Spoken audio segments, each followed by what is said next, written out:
Hvor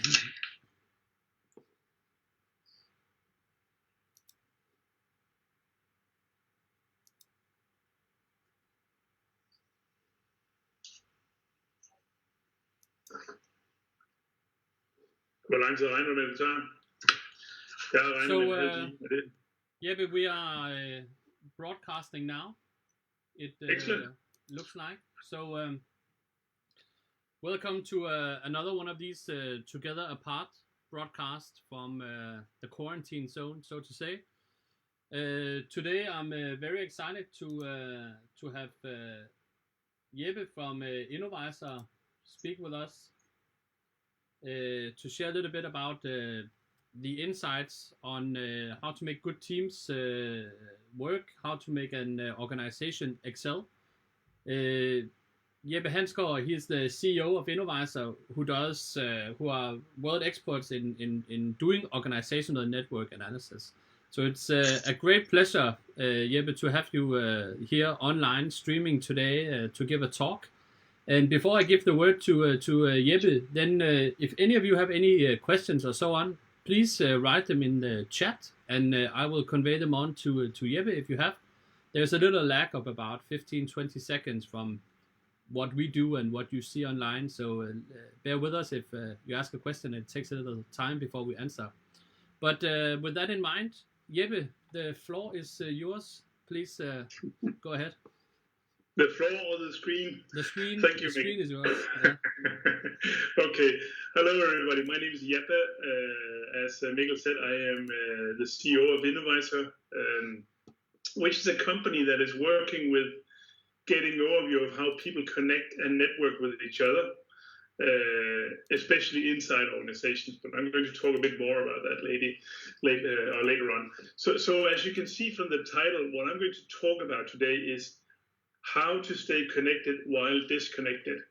And it's a topic that is very, very close to my heart. And I've always been in favor of making sure that people stay connected.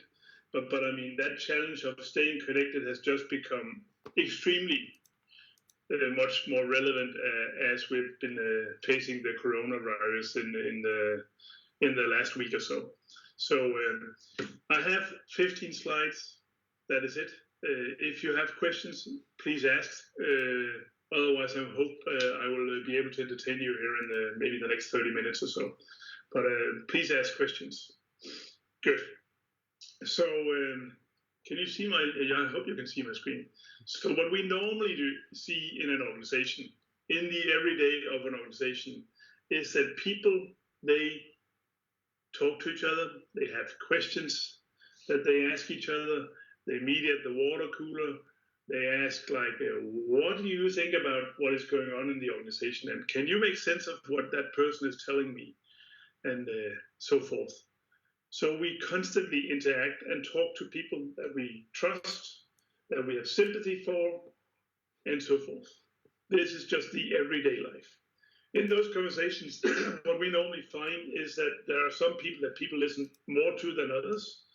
And I'm not going to get into that today, but one of the more interesting findings is actually that some of those people that are listened more to in those conversations are actually more introvert than extrovert, which means that introverts are much more influential than at least most managers know. They are the ones that people reach out to when they want to make sense of things. They ask them questions, and the introverts might listen, reflect, and then after a while come back with an answer that you can use for something. Whereas the extrovert would just, when you pause a slight second with your question, they will come in with their answer without actually having reflected about it. I think that makes sense to most people. So these chit-chats, these conversations, these questions that go around where people talk about many different topics, that is what we met. So we build overviews that look something like this. We illuminate those connections, right? We look at how people connect to each other. So what you see to the left is what you probably know as a classic formal organization, where we have defined who are the leaders. They are in this picture shown as squares, who are the employees. What teams are they sitting in? It's shown by the colors and so forth. This tells you something about where decisions are made, at least according to the formal structure. It also tells you something about where to get an approval and so forth. But in reality, in most cases, or in all cases, we actually see a different setup if we try to map out who are people really interacting with, collaborating with, sharing knowledge with, innovating together with, and so forth. And then the picture looked much more like the thing you see to the right, which is the informal, or what I call the real organization.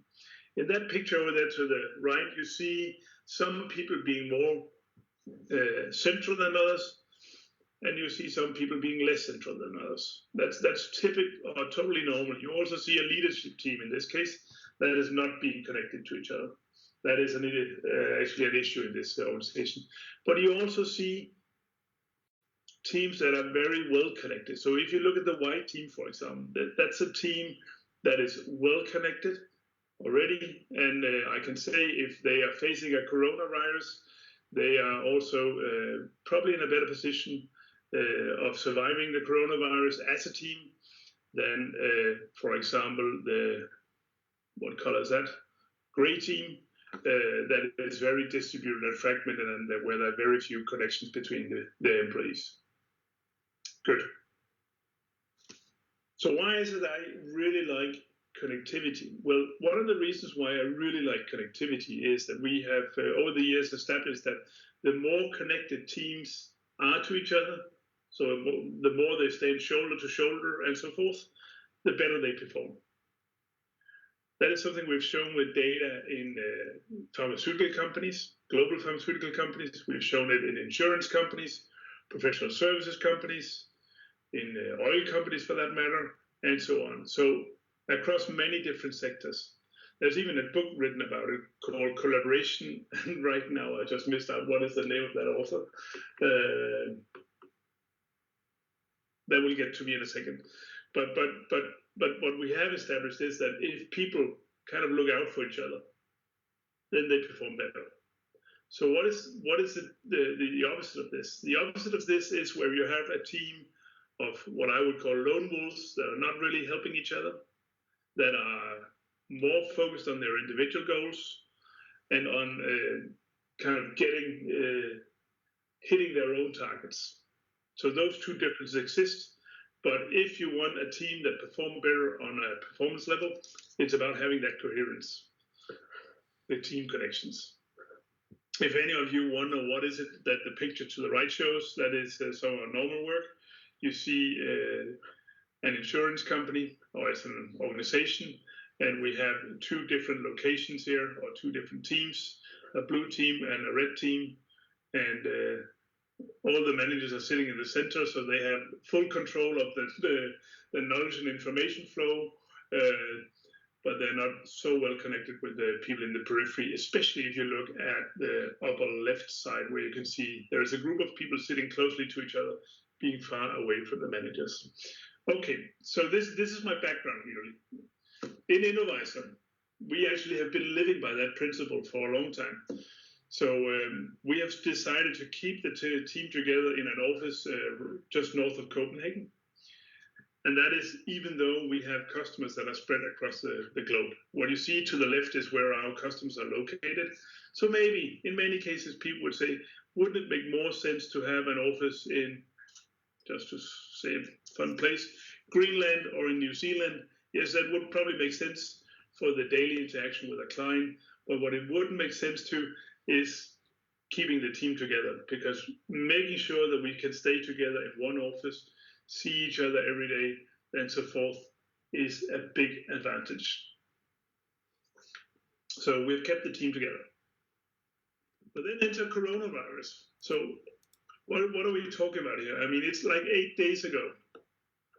8 days ago in Denmark, everyone was told to basically keep their kids at home and make sure they didn't connect to others. So we introduced what is called social distancing in Denmark. So that is a challenge, right? And we're living that challenge right now. So everyone in my company are sitting at home and working, and we're trying to figure out how to get this thing connected. So today we are trying to figure out how to stay connected while being disconnected, and that's actually what I'm going to share with you today. What are the thoughts behind what we've been doing, and what have we been doing? And I'm not claiming that we have the solution for it. I think we are learning every single day as we move forward. But I do hope that this can actually give you some insights on what you can do and inspire you maybe. And if you have other good advice, then please share it, because I think it's to the benefit of everybody if we do that. So so far so good. I can tell you this thing in mind here. What do we do, right? I was, if I should be honest here, I was actually sitting in a different country. I was not listening to the press briefing from the Prime Minister of Denmark when this happened. So a lot of things, a lot of decisions were taken by my team while I was asleep. And then I woke up Thursday morning. I could already see how the first actions were taking place within the team. One of them actually being making sure that we are now all connected to a tool called Teams, which I'm sure many of you are familiar with. But that tool was set up and in place before I even woke up on Thursday. Good. So what is it that we should do?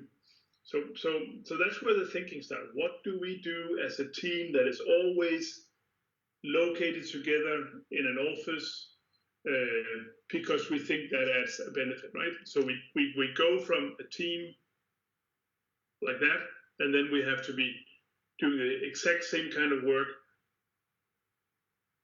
with a team that is totally virtual.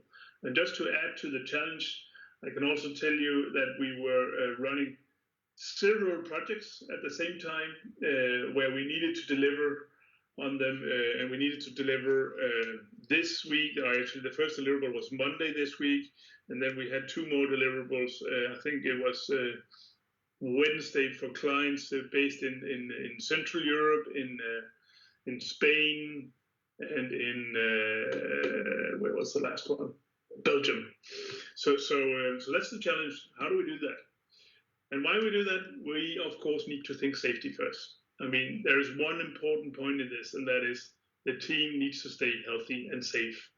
So we decided we will send home, or we didn't decide to send them home, but we asked everybody not to show up in the company.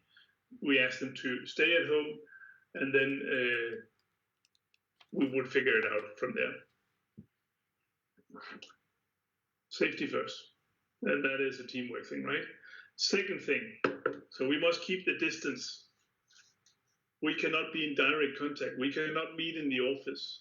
We cannot even meet in our own apartments. We must keep the distance. The picture you see here is actually from a workshop I ran on Friday in Central Europe, and the workshop was starting at 9:04, at 9, but at 9:04, this was the picture I was looking at. Not a lot of people attending at that time. Later on, we had a few more people than one, but most of the people are now doing virtual. And so this is a challenge, right? We're now, all of us, moving to virtual, although a lot of people, and actually more people than I even knew, have actually tried it before. I read a statistics earlier today saying that 60% of the people that have now been forced to work from home have never tried working from home. Just imagine those numbers, right? 60% of the people. Most of the people listening in here have probably tried it, but a lot of people have never tried working from home. And this is now the daily reality. And they're not only working from home, but they're working from home while their kids are at home, and so forth. And they probably even need to do some homeschooling. The challenge is tremendous. Good. The other issue we talked about is, well, we will miss the coffee chats that we have in the office, right? So in Innovisor, we have a number of things that we do every single day and week just to make sure that we have fun together and we stay connected. So we meet every Monday for breakfast.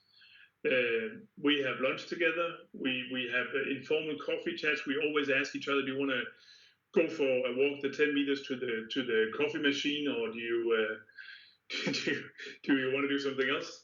We even in the summer we have barbecue at the terrace where we serve sausages and so forth.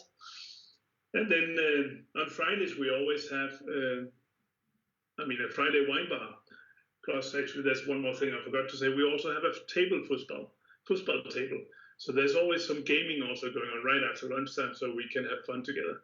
All of these things are taking place because we really want to have this team connectivity to happen, right? So one issue again, we're not going to have the coffee chats. We're not going to have the fun. We're not going to have the games.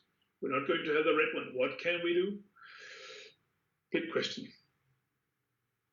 Thirdly, we've actually all become field workers now. And why do I say that?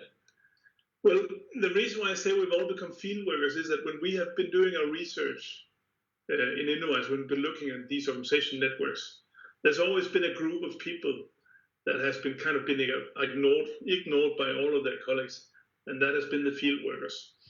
Even though field workers have been reaching out to their colleagues in the headquarters or in the corporate offices, they often get ignored because the office is busy with kind of handling their own internal projects and activities, and they do not really have the time for field workers asking for help. So that's going to be an issue also, right? We are now all field workers. We need to make sure that when we are those field workers, that we actually do something else than what we normally see in companies. We actually need to make sure that people get the help that they need, and they do know where to go with their questions and answers and so forth. We of course have a small advantage that we are a small team and that we know each other, but I guess the challenge that everybody else is experiencing is that, well, everybody's now a field worker. Everybody is sitting at home trying to figure out who should I ask for help, where do I go to make sense of things, and so forth. And will they get a response? That's a good.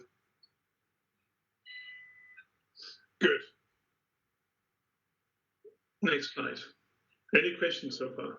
Should I ask for that? No questions so far. Maybe brilliant, maybe not. But anyways, so then we have something we call the loneliness epidemic. This has been a field that I've been interested in for quite a while, and then there's some quite surprising statistics and shocking statistics in this. I mean, if you look in the US, I think it's 60% of adults in the US that have felt lonely within the last year or so. That's a shocking statistic to me. 60%.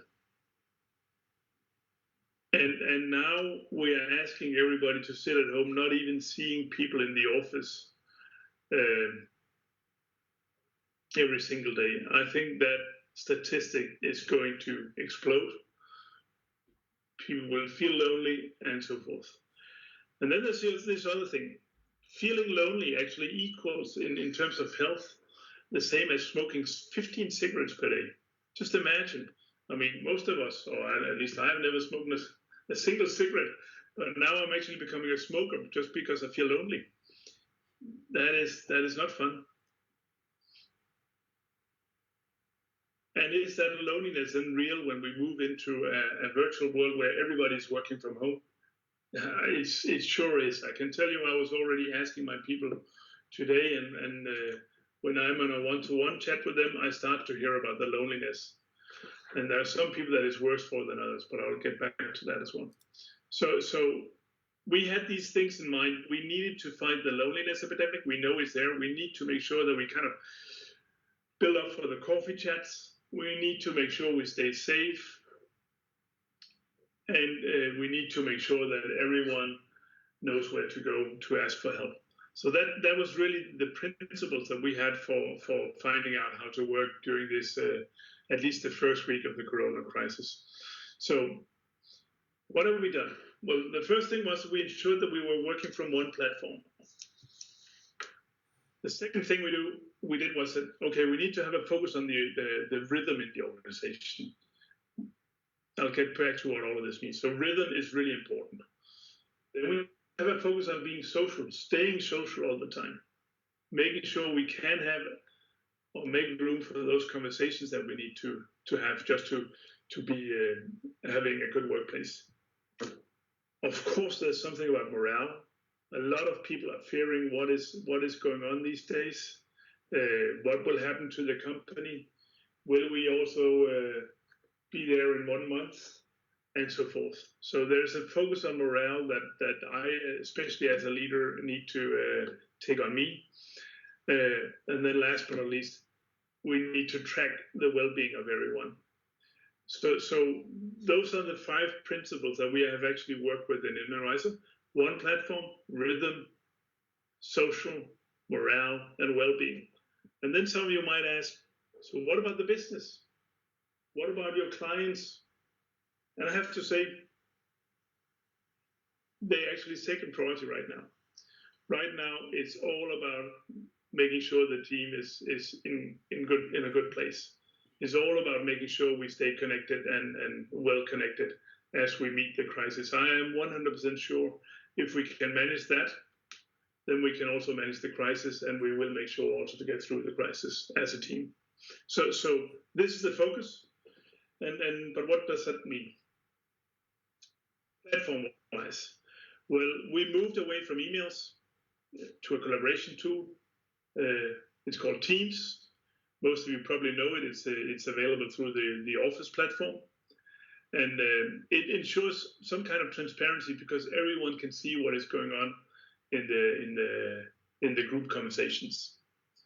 We have also in Teams established more focus groups. So we have these three projects that we're delivering on right now in Central Europe and Belgium and Spain. And in those groups, we've built, on those 3 projects, we've built groups that are working closely together on that. And what has the consequence been? Well, I was actually realizing earlier today that I've not been checking my email before a long time. Normally, it's the first thing that I actually open when I get to the office to figure out, what emails do I have to work with. Probably not the most productive way to do, but I actually do that every single day. So, but now I don't look at my emails anymore. I coincidentally get in there in the maybe maximum twice per day. So emails has become obsolete, and suddenly those collaboration tools that we've been talking about for years, in some sectors, I would say, has become the daily life. And I can tell you from my personal experience, it has also become the daily life for my kids. They're all working in Teams now. So Teams is big. I also read another update earlier today that NHS, so the National Health System in the UK, has also just been moving everything into Teams because that is the way to stay connected. So a big move into Teams. One challenge that it could give is, do we have the bandwidth, or do they have the capacity to handle all of the activity in Teams? And I'm crossing my fingers they do. And when I say they, I mean Microsoft. So yeah, I heard they had some issues last week, so everyone was moving to Teams. Yeah, and I can also say that we have had some issues earlier this week, especially on Monday. We haven't seen any issues here the last couple of days. So the number of emails in my inbox has dropped from 150 per day to less than 5. Just as an example. But I also want to emphasize that I'm not getting a lot of emails from outside right now. So I think I need to keep my emails open for outside work. Anyways, second thing, the rhythm. Well, we have established a daily regularity, right? We make sure that we have daily check-ins. We start out with having a daily check-in at 9.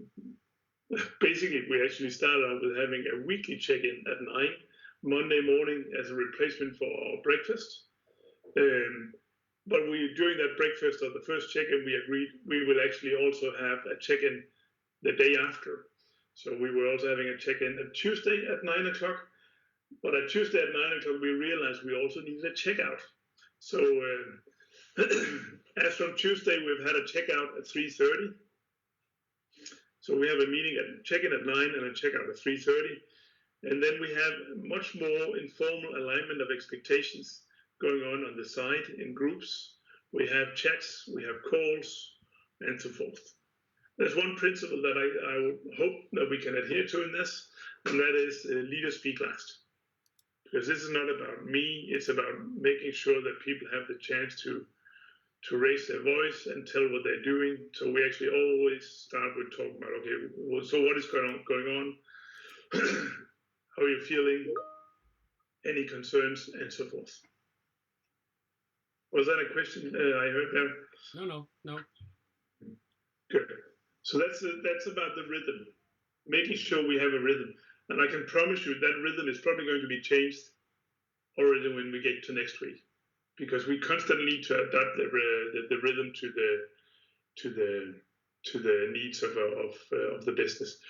I think that's one thing I actually need to make sure I actually also emphasize, and that is the need for flexibility.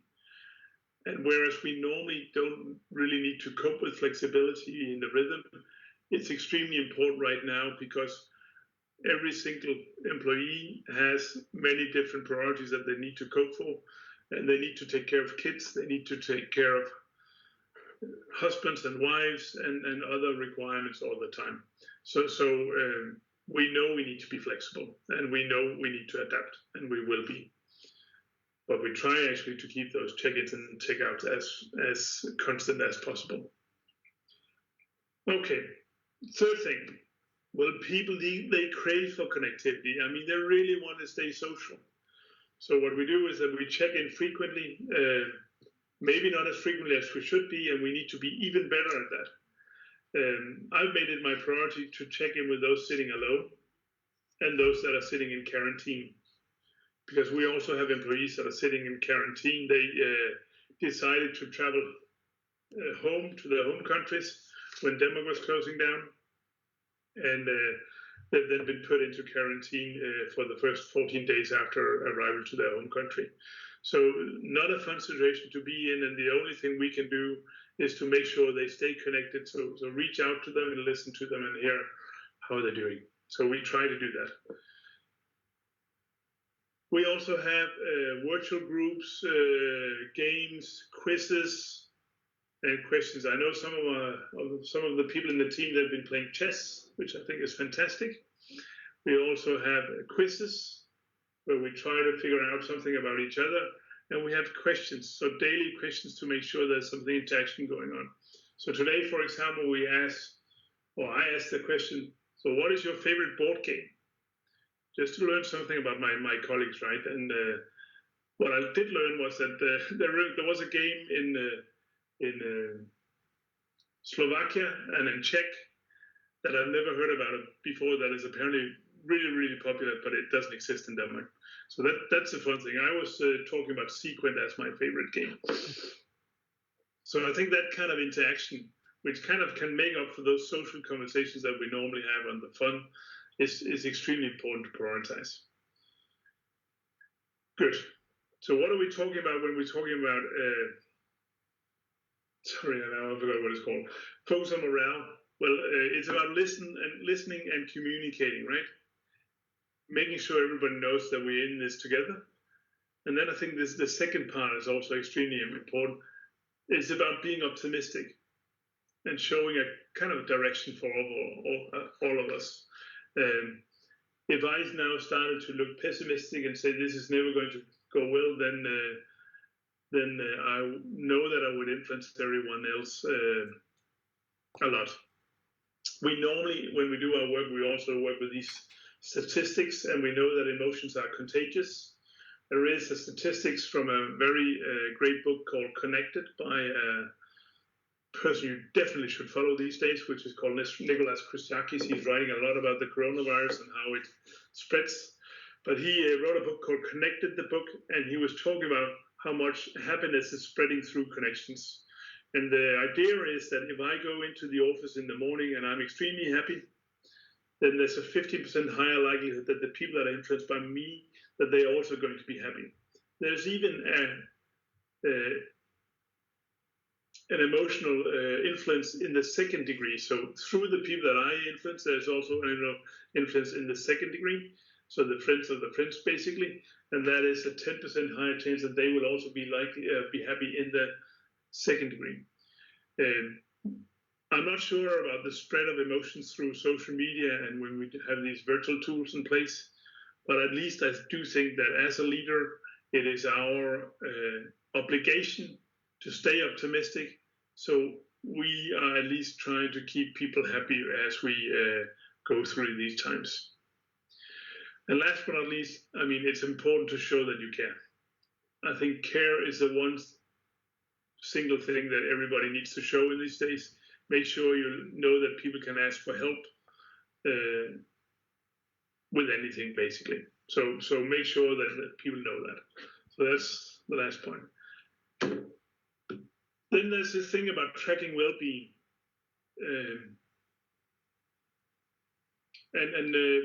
Actually, I think this is important as well. Don't think you know. Ask people. Ask how they feel and what else they need from you. Be aware that people very often are reluctant to asking for help because it either displays their incompetence or it's just because it's part of their personal nature that they don't like to reach out for help. And a lot of people have it like that. I mean, we're talking at least 2 out of 3 people that are like that in the daily work. And now when we're talking virtual, I think that number will even rise much higher up. So make sure that you actually ask your people and that you invite them to actually to come to you. And it's about being open and honest and actually inviting all the time. I think it is important to check the pulse of people. I think making sure that you know how they are, and actually pretty frequently, is important. And why do I say that? Well, we have been going through 1 week now in Innovisor, and I can just say that during that 1 week, how people have felt in terms of loneliness and their crave for connectivity has changed a lot. It's almost changing, not by the hour, but at least by the day. So make sure you actually check the pulse and don't forget to keep on doing it as we move through this crisis. I think it's extremely important. So with that being said, I have no more slides, but maybe you have some questions. At least I would love to help if you have any questions. Yeah, thank you, Jeppe. I actually have some questions for you. Yes. A lot of different questions. First of all, I know we're only a week in, but and you in your last comment here, you said that you could feel some changes coming from the people that work in your company. So yeah. I don't know if it's too early, but what is it doing to your company right now? Let me first talk about where do I see the changes maybe. I think I see the changes the most in individuals. So people that are living alone, people that are maybe newer to the company, and people that are of a different nationality than Danish. Because those people, they are actually in it alone. I realized yesterday that a lot of the communication that has been coming from our Prime Minister, which I think has been doing a superb job, has been only made in Danish. So they have kind of been self-isolating without really knowing what was going on. And I can see that they feel the isolation right now. Some of them have even decided to stay inside their apartments because they didn't know that they could go outside because that was not allowed in their home countries. And others have been doing a bit better. I only responded to part of the question. What was the second part of the question? Sorry, Mikkel. No, it's can you already now get a sense of what it's doing to your company? Is it a challenge right now that you need to overcome, or is it something that you feel is bringing you closer together, or is it too early to say anything? So I think we benefit from having a strong team before. If we had not had that strong team, then I don't know what position we would be in right now. But I think that we had a strong team before, and we have been having all of this Friday wine together and having breakfast together and all of that stuff, and laughing together, etc. Probably brought us into a good position. Where I feel the consequences right now is we are lacking the face-to-face interaction, and we're trying to replace it with those rhythms that I was talking about, but it's still not the same. I imagine that some of the things that we will be working on in next week already is how can we get that in place, and how can we maybe make sure we get more creativity into the sessions we have. So like brainstorming sessions, etc. How can we work with that? Because we normally always have that every single week. We just drop into each other and then we talk about how can we solve this thing, and it is not the same yet. So we need to work on that part.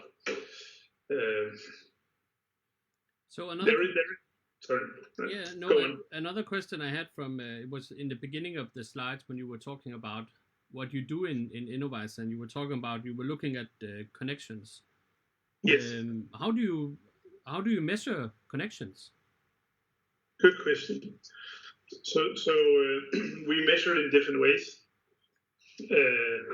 There is an ancient method, not ancient, but it's dating back to the 1930s, called social network analysis, that go in and look at how people connect to each other. You can do that through many different ways. We believe a lot in finding out what do these relations actually mean, and we actually ask people questions like, who gives you energy in your daily work life? Who do you go to for help and advice, or who could make you more effective? Because the answers to those questions, there's only one person that can really respond to that, and that is you. So we ask those questions, and through that we can measure different things on the network. And one of them is so what is the overall connectivity in the network? How coherent is it? And then since we've done this a number of times, we can also kind of compare different teams and organizations to each other, and know by that how big of a challenge they have as they're facing this disconnected world we are in right now. So another thing that also got me sort of interested was in the beginning where you said that it was actually introverts who were the influentials, but yes. So how do the introverts network? I mean, I assume the extroverts are very good at it. They just run around and network all the time, or what's the difference? Yeah, they run around. So actually, can I share a story about if you go to a dance? Yeah. So in the old days, right, you met in these places where there would be a big dance going on, right? And there would be different ways of being successful at that dance with getting home with your dream girl, really, right? So you would have people not joining the dance, so not networking at all, right? And then they would of course not be successful at all. Then you would have people that were just attacking every single person they would see on the dance floor and at the sides of the dance floor. They're typically not as successful either, or at least not until maybe 2 o'clock at night, where everybody's about to go home. But then there's this other person that is more targeted, that knows who they want to talk to, and only focuses on that person, but actually knows, okay, when I talk to that person, I want to talk about this because I know that is what that person is interested in. And or maybe because we have this common space together. That's actually where you see the most success in a dance like this, right? Because you have kind of prepared and you know what you're going to talk about. And so it's having a game plan. So I think a lot of introverts, they have a game plan. But then there's this other thing. There's actually this thing that if you are listening to people, you come across as more competent. Whereas if you just jump in with your conclusions right away, you're not nearly looking as competent as the person that is listening. So kind of putting your head a bit to the side, making sure you listen and use that you have 2 ears and only 1 mouth is actually a way of making sure you get across as more competent. So the fact that they listen more probably plays to this thing you also mentioned about cooperation, where Is it so that the extroverts, even though they run around a lot, then they have more of this lone wolf mentality? I do not have the data to make sure they have that. There's another book that you might be interested in reading, which is called The Givers and the Takers, which I'm also very fond of. It's written by a person called Alan Grant.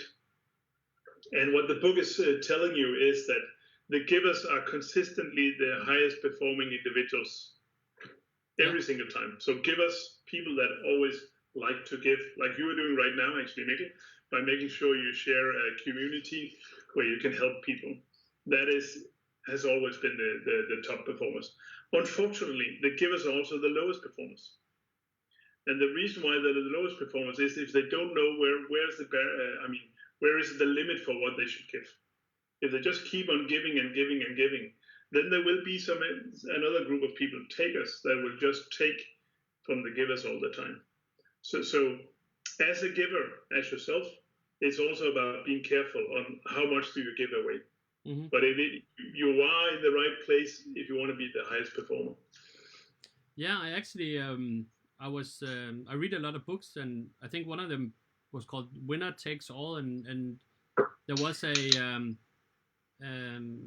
chapter about also this thing about givers and takers, and I think they did some computer simulation where you had a computer player, so to say, that where you set the algorithm to always help, always be cooperative, so be a giver, and then most of the time they would actually do pretty well, but they would sort of stratify into what you were saying, like some would get to the very top and some would get to the very bottom. And then they made a change to the algorithm that was it would start out being nice, but if it then encountered an interaction that was that went against it, then it would be a taker in the next round. It was sort of like a round playing game. But so it would sort of retaliate, but then it would go back to giving. And I don't know if I'm conveying the idea good enough, but it sort of sounds a little bit about what you were saying, is that you have to find a balance between that overall it's best to be a giver, but you also need to find a balance that fits with the environment that you're in. So the principle, just so you understand what I've been doing, my principle is if people ask for a coffee, I always take the first coffee. Yeah. I'm not necessarily taking number two, but I always take the first one. Okay. Jeppe, I think we should wrap up, but I have one final question to you, and it's a bit of a philosophical question. What is this whole thing going to do to Danish organizations and the way they work together internally? Oh, that's a big question, right? Yeah. So actually, I posted a comment on this on Twitter a few days ago, because I think a lot of Danish organizations are going to be really, really challenged because they have not been working on their internal communication in time. They have primarily focused on external communication, and they have not been taking the idea about making sure you have well-connected teams seriously. So I think what we will see is that we will see Danish organizations split into a couple of different groups. We will have some companies that are doing extremely well because they have been focusing on internal communications and connectivity of their employees and have the tools and the platforms in place. And then you will have the others where this comes as a surprise because leadership has never focused on it. I think there are a number of soft factors that need to be in place for a leader to focus on, really, to succeed in this time that we're in. So I think that is going to be the challenge.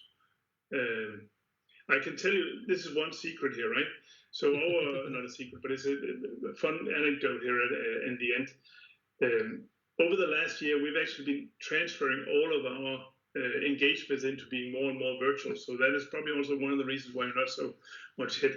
And one of the reasons why we did that was because one of our Swedish colleagues said, can we, and she was probably inspired by Greta Thunberg, can we eliminate all of our traveling?